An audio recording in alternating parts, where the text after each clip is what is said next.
Welcome to an honest discussion about climate change. Some topics highlighted will be climate variability is normal, with change an absolute certainty. Holocene conditions have been the most stable in the record of planet Earth. Humans contribute to global change by the summation of all local changes. Climate change is not the end of the world. All climate change is not bad. A significant amount of impact attributed to climate change is driven by explosive population growth.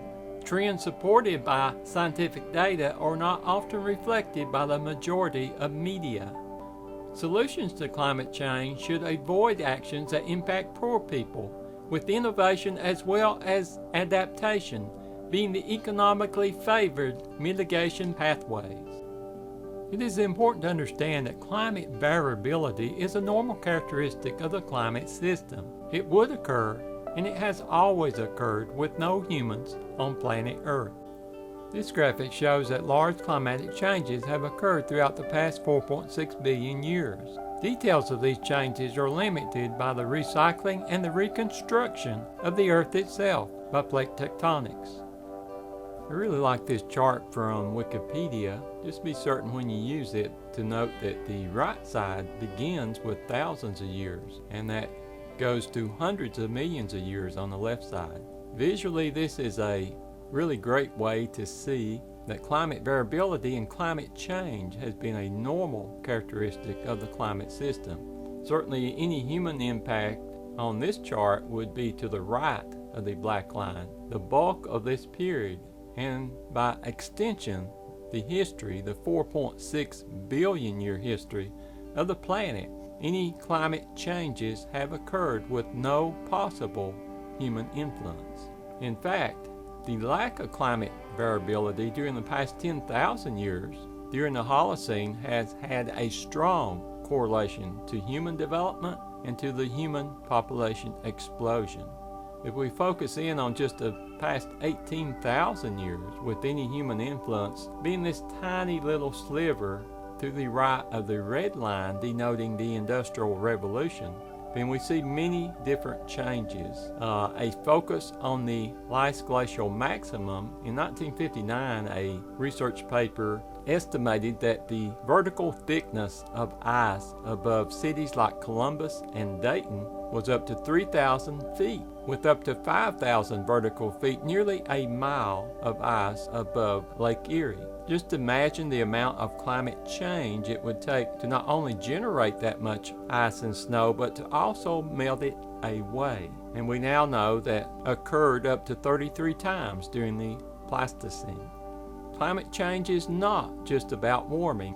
We have a couple of periods that research has been done on. The 8.2 thousand year event and the younger driest event. And both of those are related to a breakdown of the heat and moisture transport by the Gulf Stream across the North Atlantic. And I mention this because the most recent IPCC report indicates that this circulation is very likely to weaken through the 21st century. That would cause dramatic, perhaps for hundreds of years, cooling and cold conditions across the North Atlantic and also portions of Eastern North America and Europe. Something to keep in mind. So humans impact the climate by changing the chemistry of the air and by changing surfaces of the planet. This has really only become possible since humans have become a geological force on planet Earth. The history of the human population on planet Earth is simply incredible. At 10,000 years ago, only 4 million people were on the planet. By the time of the birth of Christ, around 190 million people were on the planet, about 1/2 of the population present today in the United States. After the Black Death pandemic in the middle part of the 14th century, following the industrial, the agricultural, and of course the medicinal revolutions, exponential population growth started, with 2 billion people reached by 1928, 3 billion people reached by 1960, 4 billion by 1975, and from 1975 on, every 12 years, we have added another 1 billion people to the global population. Today, about 7.9 billion, adding about 200,000 people per day or about 140 individuals per minute. It is not physically possible to have a planet with a landmass the size of Earth with exponential growth of a population to beyond 10 billion people and not have any human forcing on the climate system. This must, by absolute necessity, drive our thinking towards innovation and adaptation versus initial mitigation. Innovation being later expected to drive the mitigation. So the projected human population is predicted to reach 8 billion in 2023, 9 billion in 2035, and the magical 10 billion mark in 2047. So the atmospheric composition, 99% of the atmosphere is not directly involved in weather and climate changes. This leaves less than 1% containing meteorologically active gases. So even a small change in this 1% can cause surprisingly large changes in atmospheric conditions. This is really the key factor in human forcing of climate, as well as a factor in the natural forcing of climate. So meteorologically active gases, water vapor is by far the predominant greenhouse gas, followed by carbon dioxide and methane.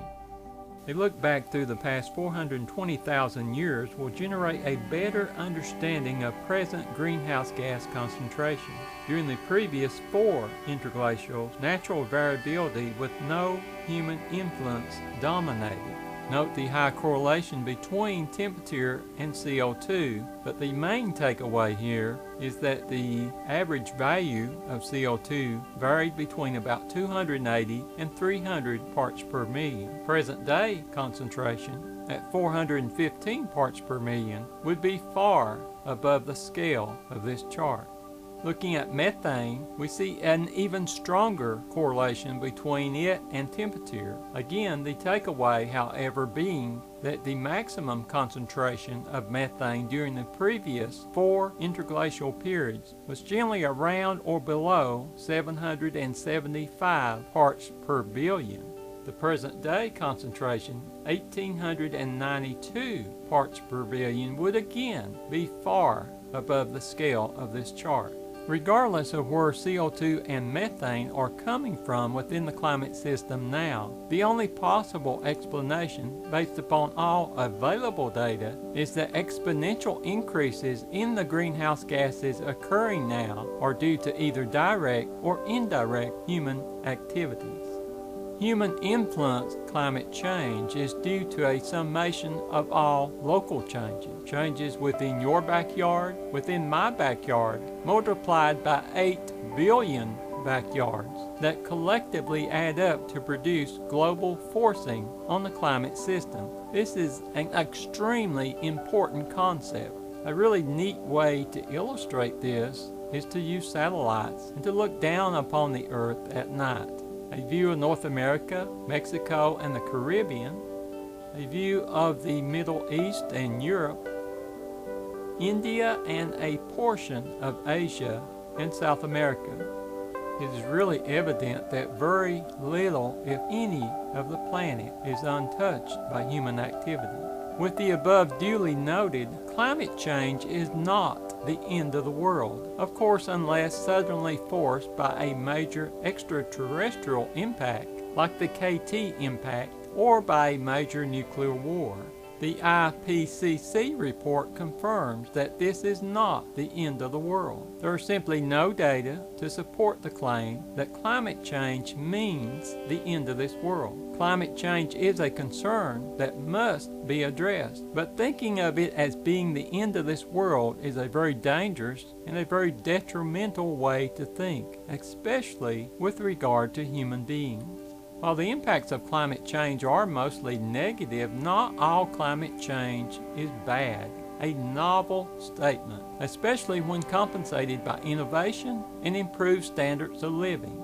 Mainstream media has a constant focus on only the bad impact and a notable disregard for data-supported science and trends. Take, for example, the amount of temperature-related cooling costs has been increasing in the United States since 1895, but the cost of heating has been decreasing much more. The total heating and cooling-related cost has underwent a significant reduction. Why are mass media outlets not talking about this every day to force large electrical companies to pass this reduction in climate cost onto you?